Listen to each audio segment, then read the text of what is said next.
Hello. I saw that a few of you watched my video. I'm also starting to get used to know how to use YouTube. Well, my idea is not to become a YouTuber, but rather to have a record of what I had been experienced.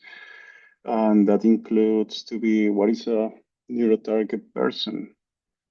I don't like to say target person because target person seems big chosen person like a name and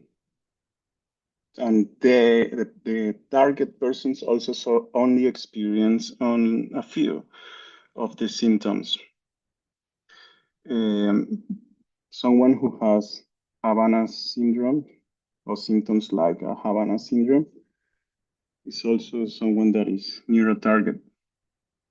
Um, there are people who also experience different symptoms, as happened to me, that are not targeted persons or specifically are persons who have experienced Havana syndrome, but instead is people who has been diagnosed with schizophrenia.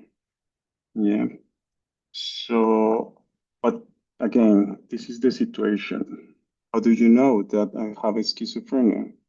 Maybe because a doctor, a psychiatrist has certified that, but a certification of someone having schizophrenia is not proof of schizophrenia. So this means that if I tell you, show me the proof that I have schizophrenia, maybe people will go to the DSM-5 book, and the book will have a list of symptoms, like a checklist. And in that checklist, they will ask you, what do you feel?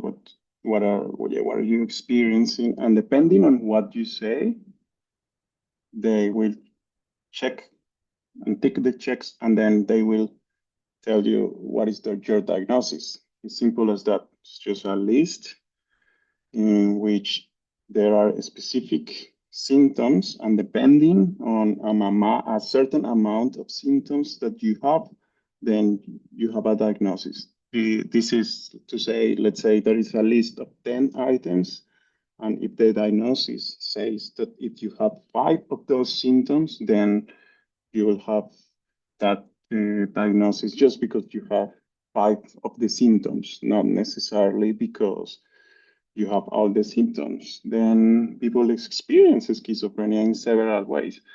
And it means that you can put every single symptom that you can think of, or any kind of, let's say, any kind of induced symptom. Yeah, because I sustain that this is done by a technology. It means that the more kind of induced symptoms you can produce in a brain, then the more symptoms you could create. Yeah. And around that, even if doctors doesn't know, psychiatrists, you could start to create new illnesses that are induced. And that is already a conspiracy. But I'm not here to talk about conspiracies. I want to talk about my experience. So I will try to focus in what it is, uh, yeah, my experience. But then it comes another problem. How do you know that my experience is real? People might say, because there is a lot of targeted people in X. There is a lot, the Twitter now X. Now there is a lot of people target in YouTube. There is a lot of there are even a few documentaries. But truly, how do you know that people is being targeted? How do you know that people is experiences what they say? One of the problems is that most of the targeted people doesn't understand what is happening to them or how that happens. And to understand the technology is fundamental, but I will speak about that in another video. I will try to focus today in what is the philosophy of being a targeted person. So we are talking that you cannot prove that you are target. Some of the symptoms that are visible that might be proven is that you cannot sleep. You try to go to sleep, and for some reason you can't concile the sleep. Um, and you not necessarily might be crazy. You could be hearing voices. Your reasoning might not be impaired because you're still there. You might still having triggers that you don't know where that comes from, but still, since the brain has its functionality based on its location, depending of where you stimulate the brain, you will have a reaction. And that reaction will only be experienced by the individual who has that brain. So that's why I cannot prove to you that I have schizophrenia, and you cannot prove to me that I have schizophrenia, even if a psychiatrist say that I have schizophrenia, even if a book like the DSM-5 is the Diagnosis Statistic Manual of Mental Disorders, something like that, says that I have schizophrenia. Truly, the visible symptoms are not many. Probably lack of sleep is the only visible symptom. All the other symptoms can be only experienced by the person.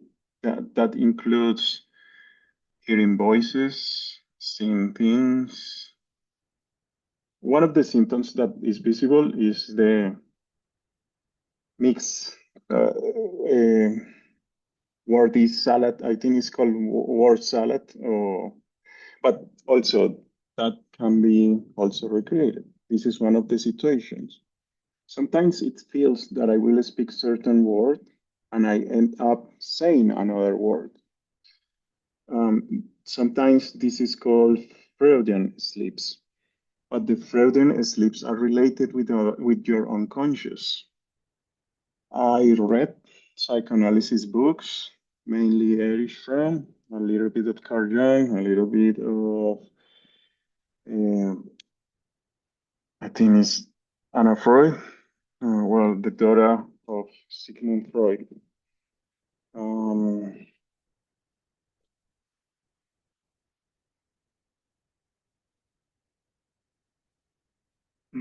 what is her name? Anna Freud. Anna Freud. Yeah. Anna Freud also wrote probably better psychoanalysis that his dad. Well, and again, since the Freudian sleeps are related with your unconscious, I wonder why the words that sometimes come out as a Freudian sleeps are not related with myself, with my unconscious, or anything else. There are actually words that seems to be out of place. But again, I'll try to not focus in the technology. I'll try to focus in the experience and what is the philosophy.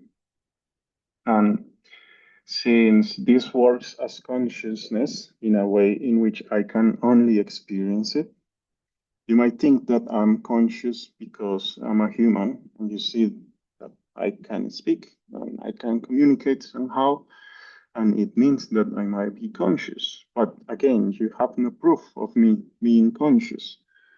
I cannot prove to you that I'm conscious. I can tell you that consciousness has a relation with me being aware of my thoughts, and as I'm aware of my thoughts becomes the object to be observed, whilst is my own thoughts observing my thoughts. So it means that I am the object to be observed and I am the observer. So consciousness has a relation to an state of mind, but it's way more than that. Actually, there is a lot of philosophers already studying consciousness. Some of them also describe consciousness as a string of memories. that are continuous and make sense, and that's why we know who we are because we can remember our past. That experiments talk about why do you know that every single day that you wake up, you are not a different person?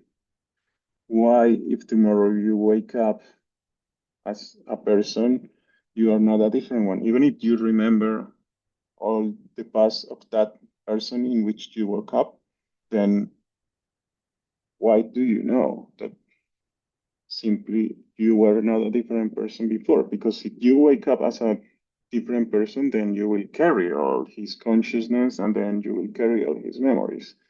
And simply you will not have memory of which person you were before. And again, these thought experiments are complex and there are many of them. But my point is to say that you cannot say to me that I have schizophrenia because you cannot prove it.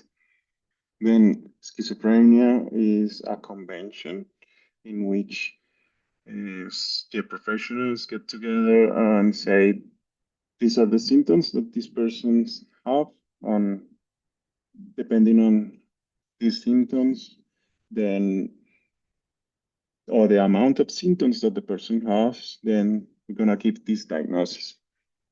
The diagnosis is not very precise, and that might be for a reason. One of the reasons might be related because we don't have the technology to, oh, well, no, actually, we have the technology. I want to talk about we don't have comparison to just subtract something that will be specific to point at to say this is a diagnosis different to schizophrenia because schizophrenia is a broad spectrum of symptoms. But if we could just take a few of those symptoms, like 3 of them, and pull them apart, then we could create another diagnosis. Yeah. What happens that it doesn't happen because there is no one who has just 3 symptoms of schizophrenia. We usually have what the DSM-5 says, I don't know, 7 symptoms out of 10, 12, whatever. But again, then if you think this as a military strategy, it makes sense for someone who is targeted that this kind of technology comes from a military, uh, uh, let's get body or, well, why is that? Because if you were experiencing what I experienced, knowing what I know, or believing, it's more about believing. It's about believing what I believe. Then you reach the conclusion that it must be a kind of technology that is not available for most of the people.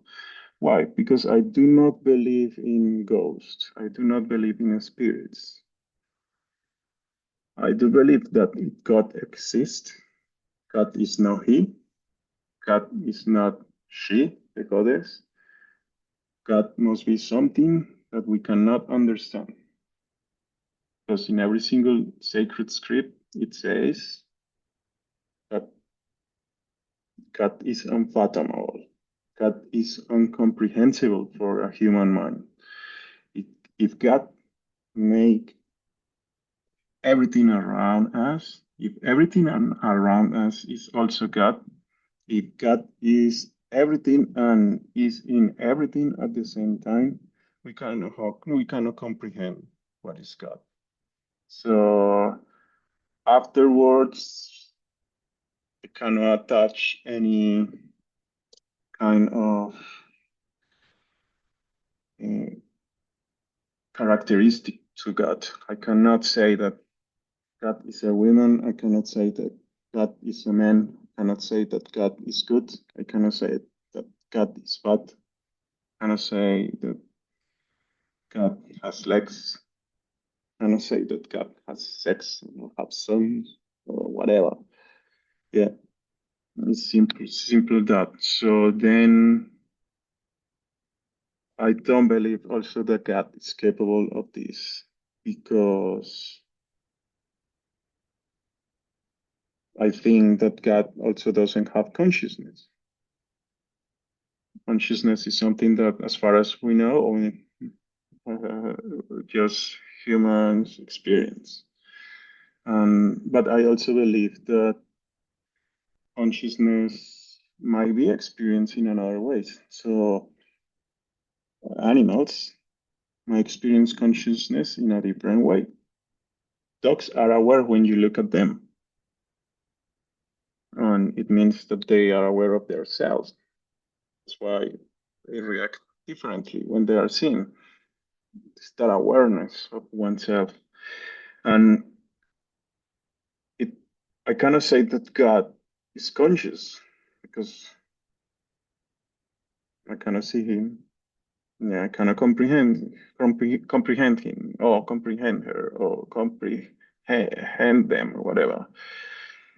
I think that the neutral gender pronoun should be se, S-E, se, because it's in she, it's in he, as the word he is in he, so se should be a third pronoun, not them, because that's plural. You cannot talk about the third pronoun that is plural because that's confusing.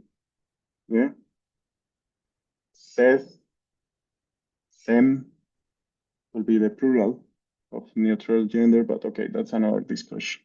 But something to keep in mind because that fixes a lot of grammatical problems, especially in English. And believe me, sometimes to create a third pronoun and being like conservative in the language is actually stupid because language always move, always progress, and language is not static. And just talk to a German who has neutral pronouns in their language. Okay, and that's why no one can understand the German thinkers because simply their literature come to be so complex that sometimes cannot be translated. Okay, but then if I cannot prove my experience, my consciousness, I cannot prove my thoughts, I cannot prove that I have schizophrenia, I cannot prove that I'm being neurotargeted. We can talk in the context that a lot of people talk about being neurotargeted. Yeah, but it's something that can be proven. But again, I rose the conclusion that it has to be a military technology. Why is that? Because this technology, when it started to happen to me in 2017, 2018, uh, was feeling something that was outside myself. I knew that some part of the brain were stimulated, some part of my body, but you could feel the magnetic field. The magnetic field was there. You could just feel it. Like it's the same kind of sensation when you are close to an static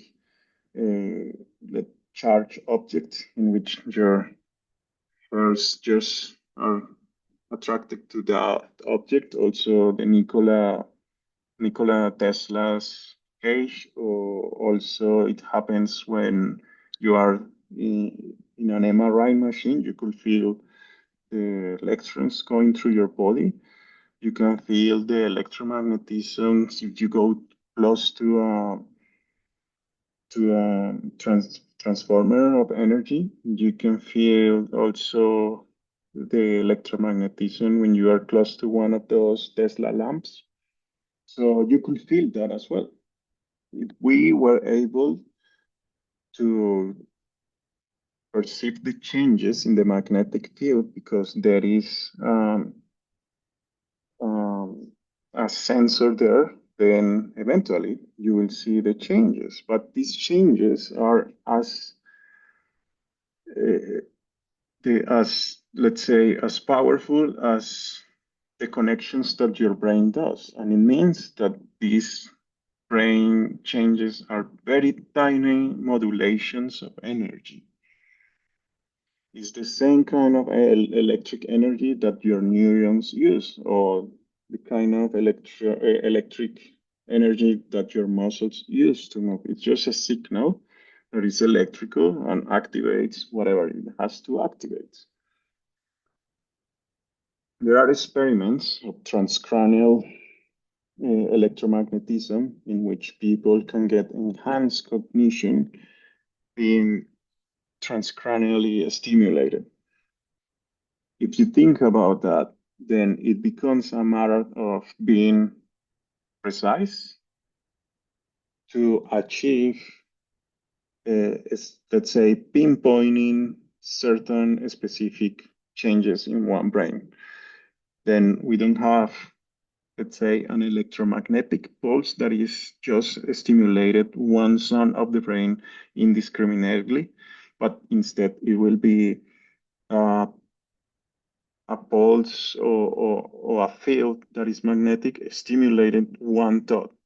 It means that it can stimulate an neural network, a neural network that has a thought, that has a concept. Yeah, because eventually all our memories, all our thoughts, everything that we can remember, everything that we are learning and we have learned is stored in our brains.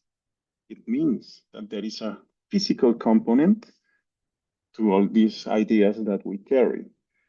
Then, technically, it's possible to stimulate those neural networks. Sometimes it's possible even to see those thoughts. Again, you won't be able to experience those thoughts because you are the only one experiencing your own thoughts. Then what will happen is that when people is put through an fMRI machine, that is not MRI, but fMRI, which is functional MRI, then you will see the parts of the brain that the person is used.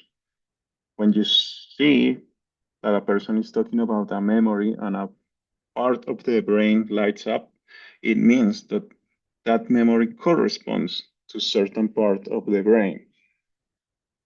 And if you can see that, you can also pinpoint what is it. And there are magnetic phenomena like the pulse trap, in which I can have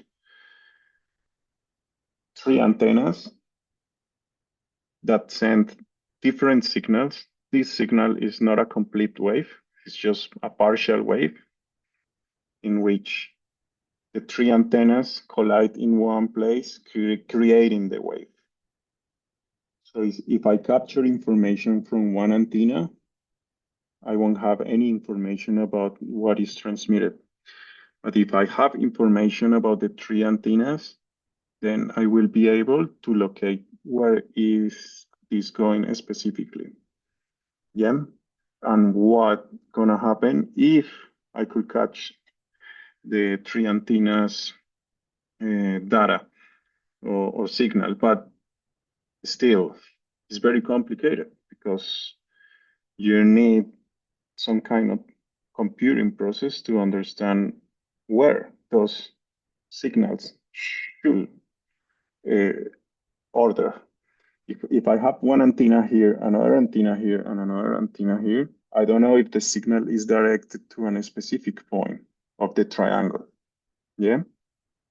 The only way in which I can know that is taking the information, processing that information, and finding, most likely with AI, if there is any correlation in which I could create a coherent electromagnetic wave. So because these electromagnetic waves are partial, then they can go through atoms. Because they can be subatomics. Yeah, it means that a magnetic wave is smaller than the space between two atoms. So an electromagnetic wave can go through the atoms, but also depending on how it is, it could go there. But that's a theory. I cannot prove it. I don't have, let's say, any kind of device or antenna, military grade, that will capture every single change in the electromagnetic field.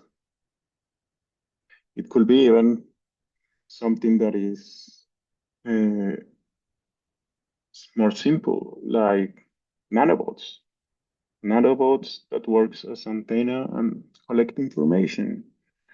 That's very simple. It can be something really complex. It can be something like a kind of technology that have modified my DNA to develop this kind of receptors in my brain. But again, our point is not to go into conspiracies, but this subject about being neurotargeted, this subject about the Havana syndrome, this subject about being just given a diagnosis of schizophrenia out of the nowhere, like as it happened to myself, and just be condemned to take antipsychotics will make sense in the future. Because in the future, there will be technologies in which people will not, let's say, with chronic pain, will not experience pain. You will have alarms that will wake you up at certain time. It will be easier to go to sleep as well because technically all your brain will be stimulated.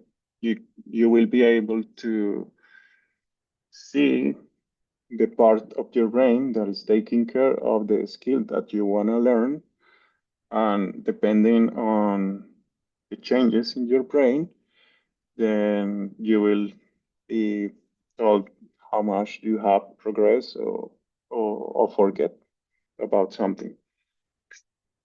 So what it feels for us is that many of our thoughts are being written.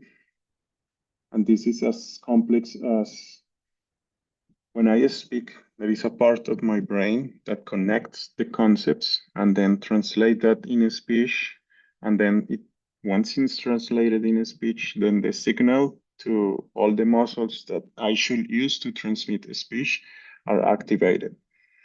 Are always the same muscles, are always the same kind of, let's say when I'm talking about this, I start to have pain.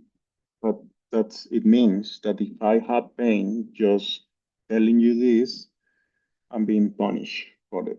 And that's a classic, let's say, reward punish behavior that can be simple identified by any person who understands a little bit of science of uh, animal behavior. But that's a problem of humans, that we think that humans are animals. We come from the animal world. Nature is our mother by default. We are connected by nature. It's not about denying nature, but we left the paradise because we became a little bit different to animals. So we can take our own decisions. We can decide our own future. We have consciousness. We can develop technologies. We can communicate. Then we are no animals. And one of the problems of science and any single person that thinks as being subjective is the objective or thinking that they find the truth because they just put some numbers out of counting behavior of animals, is that they believe that the human nature is the same nature as animals. But no, depends. It depends on if the human has been trained to be an animal or not, and depends on the education. It depends on the books. It depends on that the person has read. It depends on the beliefs, etc.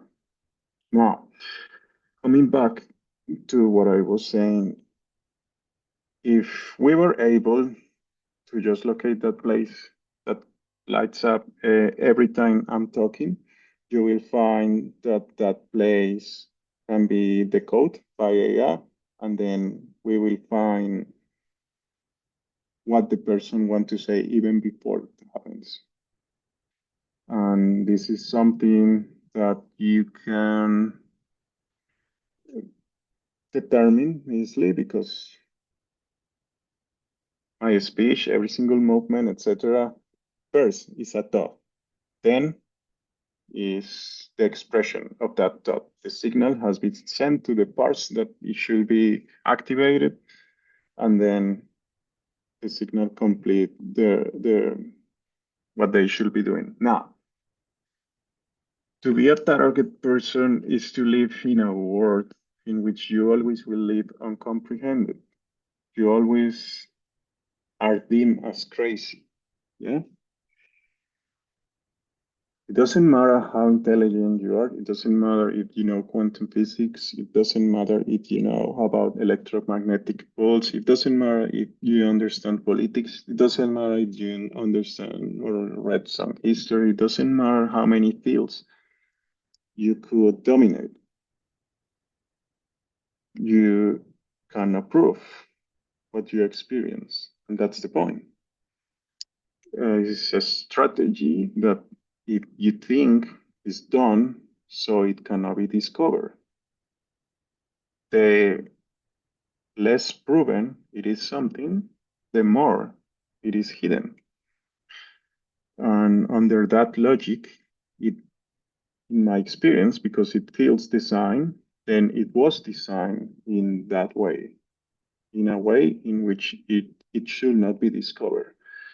This means that this strategy was used to keep something in the shadows. But why is that happening? I have no idea. Everything related with that is a speculation. How that happened can be proven if I have, again, the equipment, military grade radars that will capture everything in the electromagnetic spectrum, and then that information is processed to AI to find where the signal is supposed to join. But I have not that technology, so definitely it's not something that someone that never has been in the military will. I have never been. I don't know anything about military strategy. I play StarCraft, and that's probably the main place where I learn strategy, just from a strategy game. And also, I find that technology is expensive, and this is not a technology that I could just get downloading an app in my phone. I cannot download an app in my phone that will capture all the signals around to then be decodificated, and then you will find what's going on. Let's say right now I have Freudian sleep. Instead of saying decodificated, I say decoding. And that's a very interesting thing. It's not because I wanted to say. I'm aware of the feeling of let's say, the electromagnetism of the stimulation, because I pay attention to that since an early age. And there is a situation as well. Most of the people who is diagnosed with schizophrenia complaining about what I complain. One of the answers, or according with the DSM-5, is that it could have been triggered because someone did drugs. I did drugs, not many, but and this is the more interesting thing.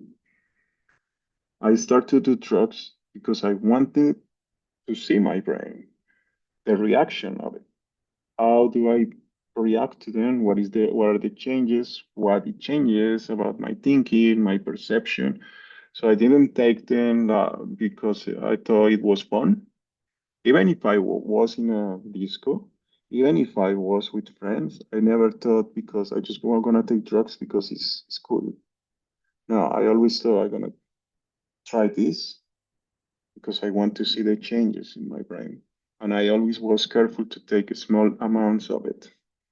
One of the things that I noticed is that you could have a magnification of the states or the let's say whatever does the drug to you, it could be magnified, but then again, it feels as something coming from outside foreignness. Why? Because you should find a balance in what you feel depending on what you consume. And that balance, especially when I used to smoke tiny amounts of marijuana, wouldn't make sense. And I would sometimes, it was probably, I could think about one time, but there were probably two times in which we smoked a lot of marijuana, and I'm talking about three cons, three joints, and sharing that. That for me, that was a lot. And I would not feel sometimes what I would have feel when I smoke a little bit of marijuana. I also remember that the first time, yeah, there are many things, but okay, it makes sense that if someone consumes marijuana, that's the exact moment in which you should apply that technology to make that person believe that was the drug that led them to to believe that they are crazy. So that's part of the strategy. If I check my experience, what I felt, and develop, let's say, a map in how I could have been treating together, then we have a situation in which every single time someone consumes drugs, not even if that person doesn't consume drugs often, then there is something that will take advantage of that moment. The person will be being crazy because someone tries some drugs. And I'm talking about marijuana. I also try a few pills. I never done anything hardcore. And of pills, I did one of each, one of ecstasies, 2 CB. 2 CB, I did a little bit. I, and it was a spare. I mean, it lasts a month. One pill in small doses. I did mushrooms one. I just did one of each in the lapses of probably 7 years. So I would do, yeah, it wouldn't be much because my friends were doing 10 times what I was doing, or maybe more. I mean, it was exaggerated. I will just do that because I will wanted to try how it feels, but then I also start to feel that I will somehow, I will be overwhelmed for some reason. And it means that then nowadays I could smoke and I don't get overwhelmed because I know what's going on. I let's say the voices, the intrusive thoughts, the stimulation that could have this that kind of technology will not affect me because I know how it works. So I have developed not something that I will say is emotional intelligence, but I will say is neuro awareness. Yeah. So have you seen this movie Atlas?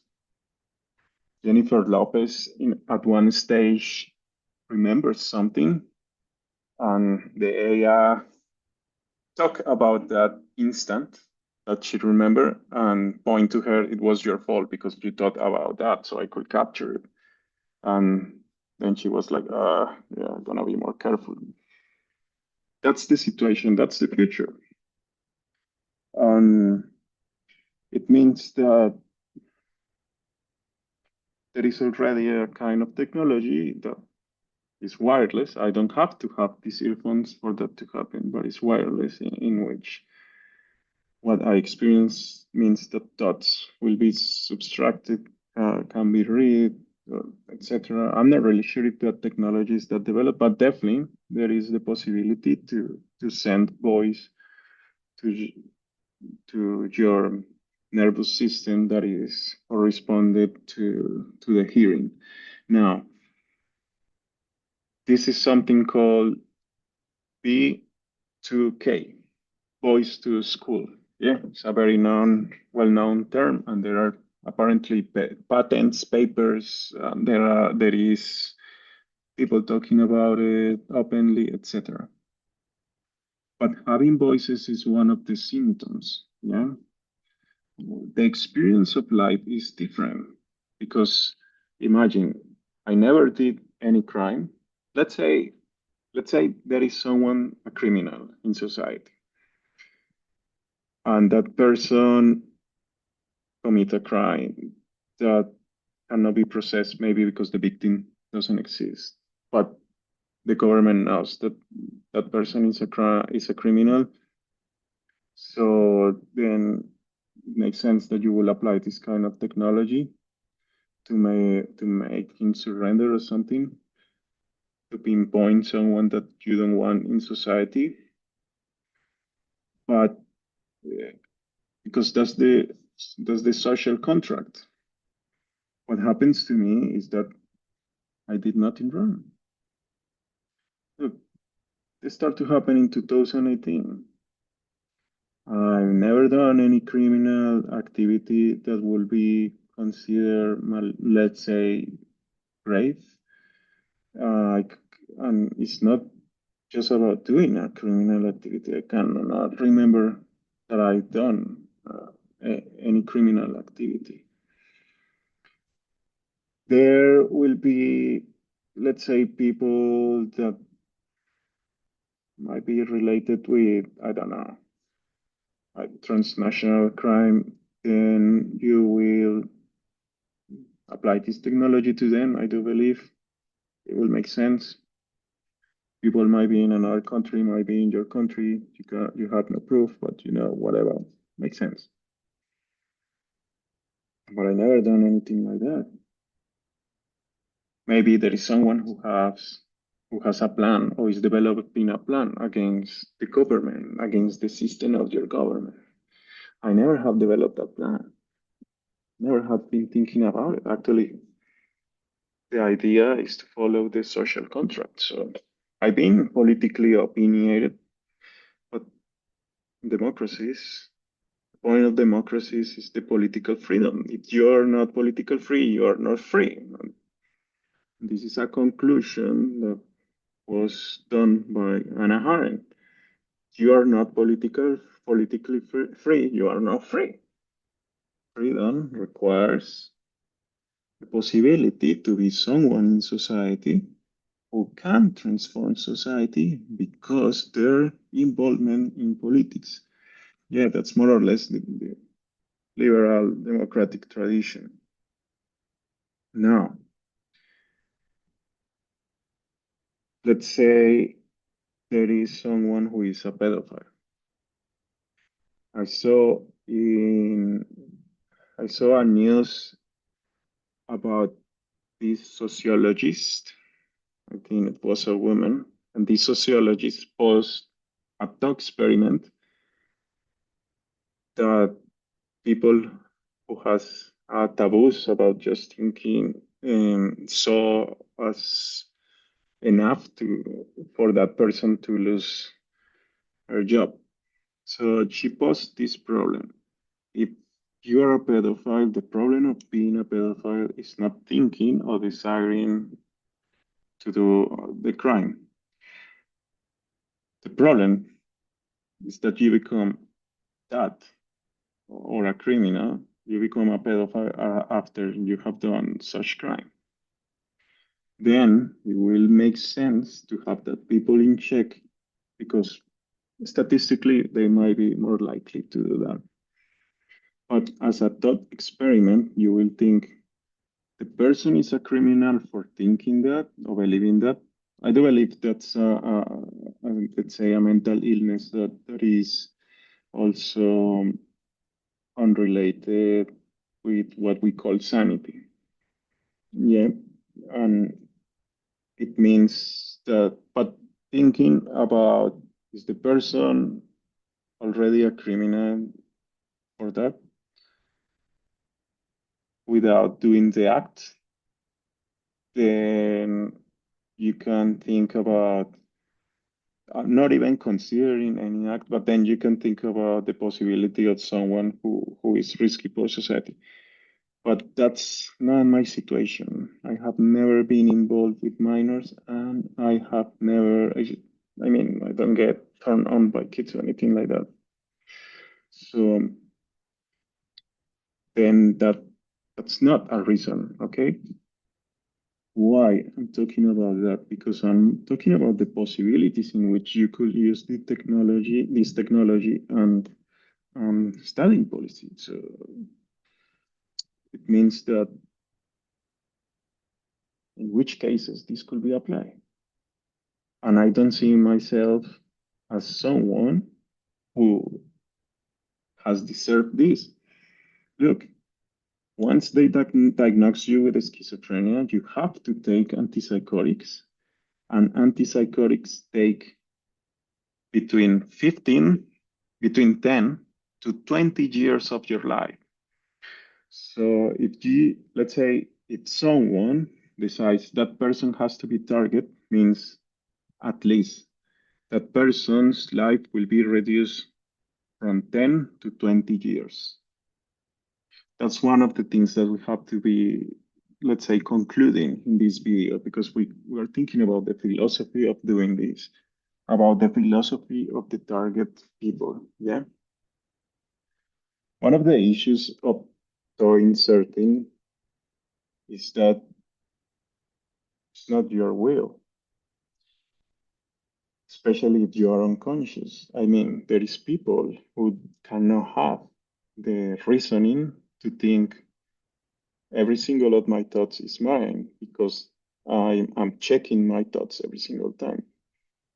Some people, as let's say happened to me at the beginning, I thought that I was hearing was outside. I thought that that what I was thinking was mine. But I also start to see that, oh, that what I'm thinking is not coming from me.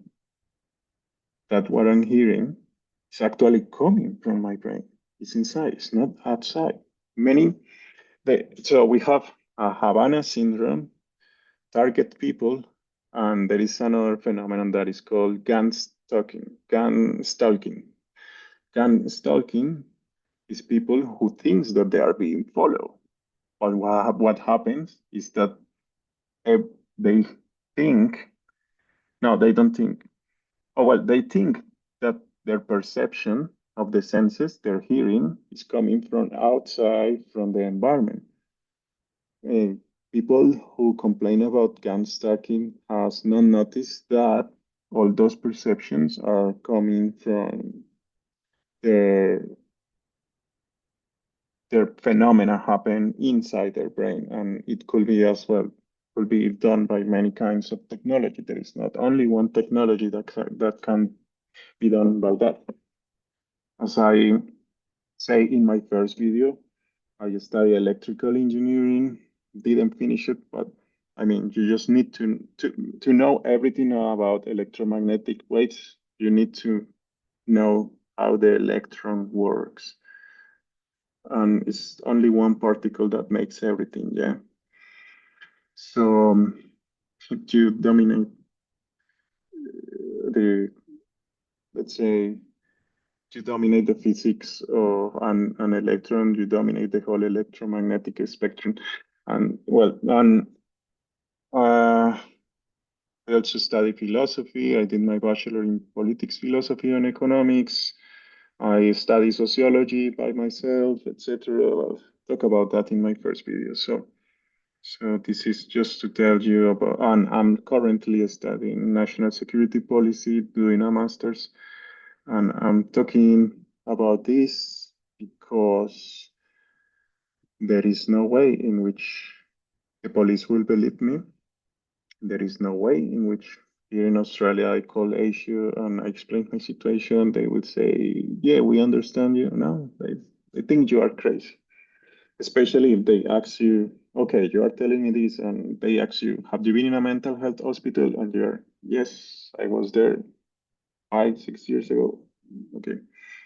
And sometimes they ask you, have you been diagnosed with any kind of mental illness? And I have to say, yeah, I was diagnosed with a mental kind of. That's enough for them to simply not take seriously what I'm speaking. So most likely, this will be of interest for people who has been developing the technology. This is of interest for people who has been victims of the technology. This is also of interest of people who are users of the technology, because this is also this with this technology you can enhance people. Let's say instead of hearing just voices that will bother me the whole day, that will take my concentration away, etc., I could be listening to music instead of waking up feeling the magnetic pulse in my brain in the middle of the night. I could be waking up at the time that I desire instead of feeling suddenly tired, not able to wake up. Let's say I'm feeling without energy. I could opt to go to bed and feel tired so I could rest better instead of, let's say, feeling sometimes pain. I could shut down that pain using the electromagnetic fixation that will have in a part of let's say, in a nerve that will be as especially identified to shut down pain. That's very useful for people with chronic pain. So this technology has a lot of good things at the end, but this is not available for people. This is not something that people use or will have when they go to the doctor. Still, there is something electronic prescriptions, and that's online. That's all that sort of stuff is online, and since that it has been already been developed, but is apparently with the websites only for military use. And well, you will have also inflammation. Yeah, this technology can, there is something called magnetogenetics. Magnetogenetics is the ability to apply an electromagnetic pulse in a specific tissue, creating movement. So you alter the tissue, causing an inflammation, or creating, yeah, this inflammation. So you could disinflate that area, and that's really something that I can feel happening, coming and going. Is intermittent. You can feel the electromagnetic pulse. Technically, this kind of, I mean, you don't have to be an engineer. You don't need to know rocket science to know that this can cause aneurysms. Yeah. So it was very strange for me as well that not not long after I was diagnosed with schizophrenia, my ex-girlfriend had an aneurysm. Yeah. And I was going to Slovenia because my refugee visa was not approved in Australia, and I met my ex-girlfriend. I think I talk about this issue in the first video, but still, I did not commit any crime. So I do believe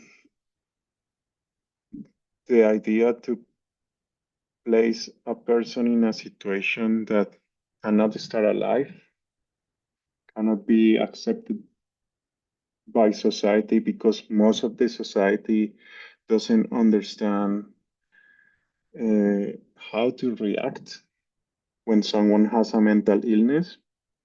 It's difficult, but what makes you have a mental illness is not what people see or perceive, is rather the diagnosis. The diagnosis will say that people have how to react. Let's say in the movie The Joker is a person who has in his mental registry, yeah, data, constant psychosis.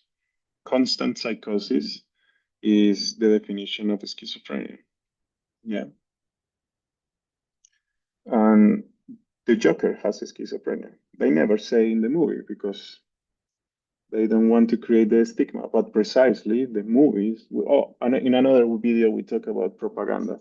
But in another video we can talk about people is influenced by this kind of mm, let's say media. Yeah. Well, we have an environment in which people who has the definition of craziness because sociologically what we define as being mad, being crazy, being uh, incoherent, being someone who doesn't make sense is to be someone who is schizophrenic, has psychosis or whatever.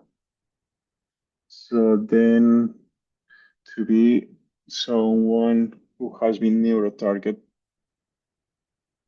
puts you in a position that you have to take a medication in which you are supposed to have a mental illness, but the medication has more side effects.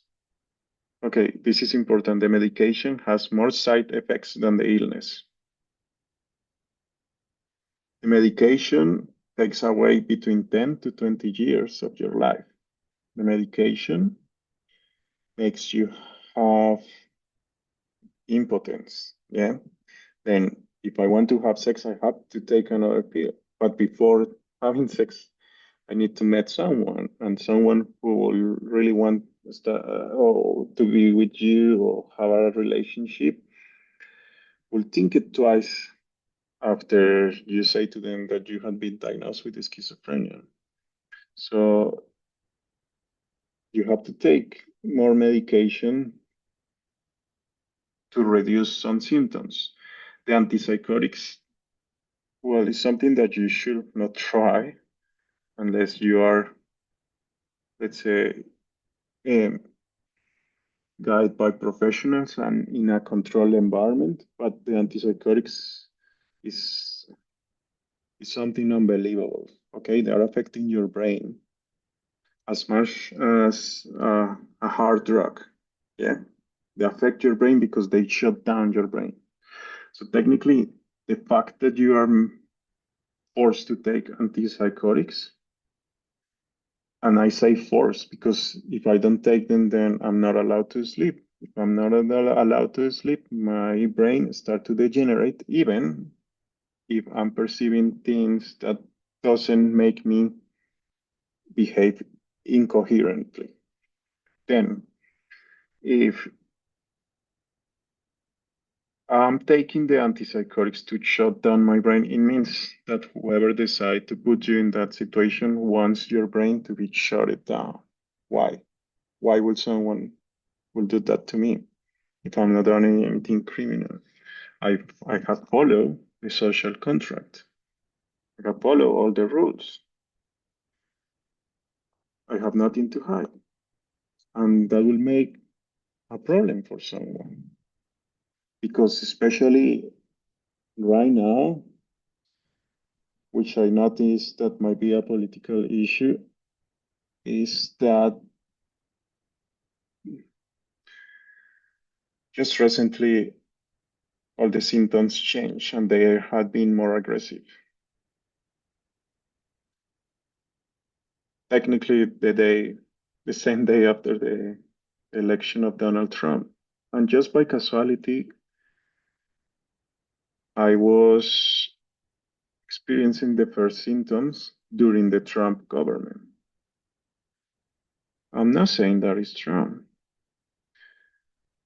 but I'm saying that patterns are what make us fall into assertiveness. We can deduce from nature, science, because we just follow patterns. We know that in spring, the flowers bloom because in spring it's warmer. And then we eventually find that there is a pattern, there is a correlation. When the flowers bloom because it's warmer. Yeah. And that's a pattern. So I'm just telling you everything from my experience. And that's a pattern that I've been noticing. I notice that also the voices that I hear change depending on what we call the public information. Yeah. I disclose this kind of information to you, not when I say disclose, it's not because I'm telling you any secret, but if I drop this kind of information to the public, it's already outside. And so I perceive that depending on what kind of information it's outside, the voices change. I know that I might be being forced, guided, or influenced to do something, but it's not because I hear about a voice that says something. It's actually something that even if I oppose and I keep opposing and opposing, will find a way in which can redirect me.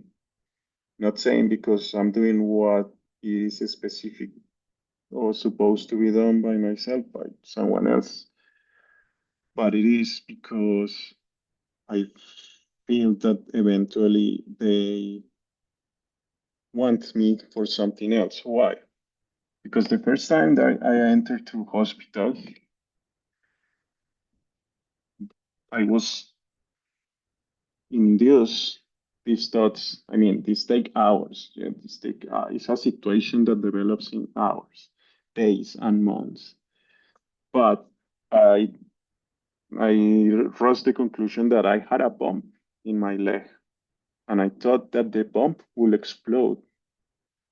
So probably they want me to make a scandal of that. Probably they want me to publish that in some place. Probably they want me to call the police and say I have a bomb, I'm gonna explode. Probably they thought that I'm gonna have any kind of revenge feelings and maybe threatened to explode a bomb. They probably thought, in Australia, terrorism is just to create panic. Yeah. So in my mind, thinking that I have a bomb was not something that I will use to cause panic or was from my core values. It's not something that I will use to cause any kind of harm. So what I did was go to a safe place in which I thought, okay, if my leg is this big, my bone must be this big, and then uh, if they plant a bomb there, then the charge must be this big. And knowing some chemistry, then I know that the explosion cannot be bigger than certain field, certain space. So I went to a place in which if I exploded, I will cause the less harm and no one will be hurt. And being in that place, I called the police. This is my situation. Apparently, I have a bomb, and now because of this, blah, blah, blah. Okay. The police went to there and they took me to the hospital. Yeah. But this was as well because this technology can activate any nerve in your body. This technology is very precise as to activate certain neural networks and precise to locate whatever is in that nerve that makes you hear certain things specifically. Now, eh, why they will choose me for that? Again, in my experience, the philosophy of taking someone with my political background, as I explained in the first video, that is an immigrant who applied for an asylum visa, might tell you some intentions if you follow the pattern.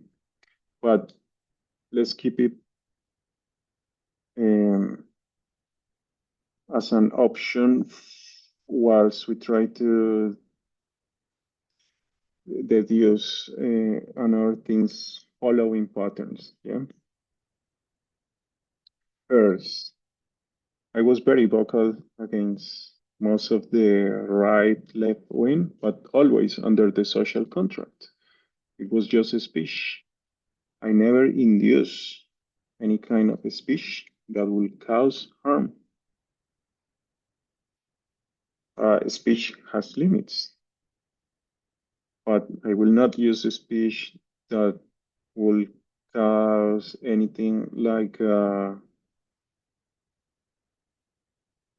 let's say, yeah, anything related with violent act.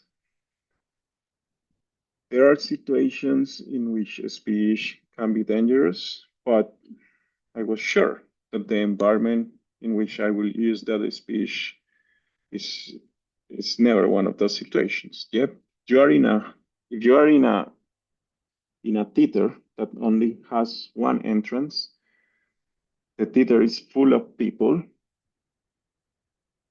it's packed people, and then you start to scream, "There is fire! Fire! Leave the place! Rush! Go out! Whatever." All the people will try to leave the theater, and since there is only one entrance, then most likely it will become an stampede and people will die. Yeah, that's dangerous. Is that free speech? No, that's not free speech. You are causing a situation in a context that will cause harm. Yeah. Now, have I ever done that? I don't think so. You know, where there is violence, there is no power. And what they apply to me is power. Sorry, that's violence. Power is different because you cede the power. Let's say you vote for someone and you give that power to someone. Yeah, you concede that power. Violence, some people say, is the use of power, but no, violence is when there is no power. Violence, sometimes people say, is the direct use of power. But a violent act is always physical. Yeah. Sometimes people say kinetic. Kinetic is movement. And then philosophically, the lines start to blur because the electromagnetism is something that you cannot see. It's physically detectable, but it's not something that you could perceive easily. Then we have a situation in which people cannot prove what they experience, and other people cannot believe what they experience because other people cannot see and cannot feel what the other experience. So this is a situation in which whatever is the motivation is unjust, at least from my point of view, because why? this is happening to me. Yeah, what I have done, how this could have done to me. Yeah, so I suppose it was a mistake because I don't find any logical reason for what why that could have happened. And well, if if someone is condemned to take antipsychotics, someone is condemned to live less life than others, if someone is, yeah, their lifespan is reduced, if someone cannot think freely, if someone is trying to be hidden from society, if someone doesn't want you to know about your existence, your thoughts, whatever is that, why is the reason? But most important, remember the context was in 2018. In 2017, I have my first hospitalization. So why that could happen? Why is the reason of it? It's something that leaves you just questioning. But also what you hear, what you feel doesn't make sense because this is what is called by James Giordano, the neuroscientist. This is called weapons of mass disruption. Then it makes sense that one of the ideals behind this technology is to disrupt your life, to not being able to form a family, to not being able to keep relationships, to not being able to keep up with a job, to not being able to capitalize, make money, to not being able to be successful in a business, in your studies. I've been struggling a lot because it's just so obvious that if I take something related with my studies of national security, I start to have a headache. If I take something unrelated, like I don't know, just this is the first book that I have nearby. So if I have this book of Carl Jung, then I will be able to read that easily because I don't experience the pain that I have when reading my security, uh, national security studies. Then it's too obvious. It's too obvious, especially for people like me who, since I was in the National University, we were taught to think critically about it. And it makes sense for me that I will always try to have an objective mind, even if people doesn't believe it, doesn't think that, okay, this 27 years old creature is just going around without, I don't know, a name. Believe me, I had a name, but simply I never thought that something like this could happen. So you don't plan for these things to happen to you. Uh, Now, also, well, how this gonna evolve for me? If this thing is because again, you don't have to be a rocket science to know that this thing could cause serious electric shocks, aneurysms, perhaps, or as in the Havana syndrome, brain damages. Means as well that this can cause a heart attack. It means that it can damage any kind of organ. It means that it can cause inflammation, what is not, etc. So this technology is there. And what it means for people like me knowing that, what it means for people like me knowing and not being believe about it. But the point of doing these videos is because it will make sense in the future. I'm not doing this for me eventually. It's for the future. If I was doing this for me, I would probably have a better choice at the moment. But it is about, okay, what choice do I have in which What option do I have in which I will not continue taking the antipsychotics? I could be love and love, then I could start my life. What option do I have in which I could continue my studies, be someone productive for society? I have not been offered any other case scenario. Yeah? I have not been offered an stage or a situation in which I will be free from this condition. And it's not a mental condition or biological condition. It's not a chemical condition. It's the condition of being always under the power that could be done by, let's say, the the power that will be, well, the violence that can be applied, the violence that can be applied using the electromagnetic spectrum. Um, so I will try to not use power and violence as something interchangeable. I talk about that. Power is when you have been given that right. Yeah? Authority is when I have the power to delegate someone, then that someone has the authority. And violence is when there is lack of power. Then it is um,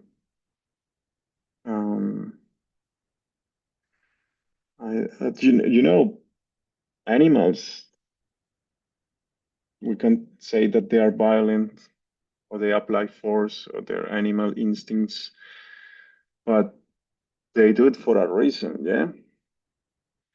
Violence doesn't have to have a reason. So violence is not power, but it's more like a brutal act.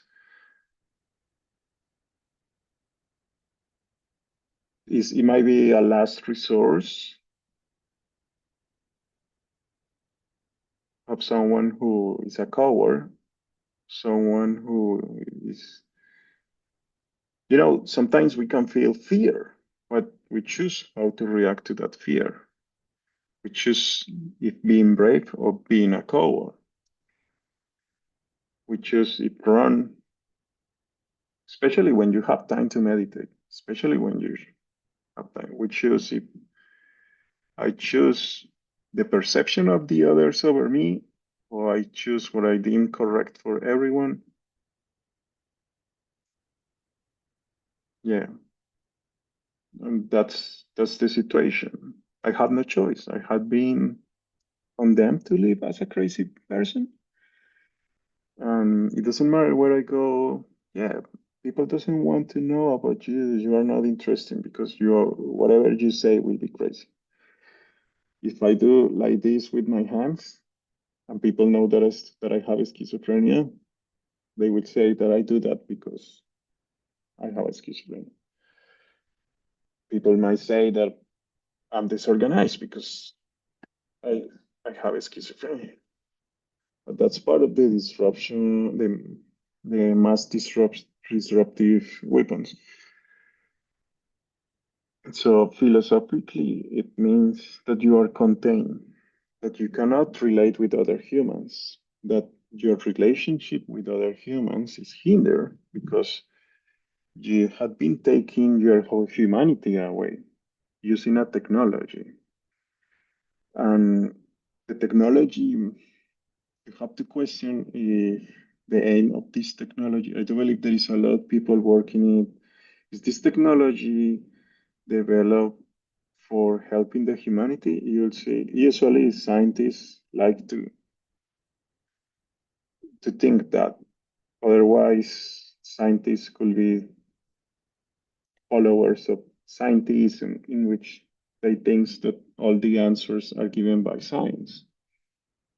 But science is an instrument, ideological instrument. And if you think that everything can be done by science, then it makes sense what the Nazis did. The Nazis used to drown people just to count how long it takes for a people to die. They used to do that to the Jews. They used to just check measurements of I don't know how much gas someone will need to die, etc. And they will kill just people like that because it was science. It's science. Yeah, under science, you can produce a paper in which you will say, under certain conditions, people will die in this time or will stay alive for this long.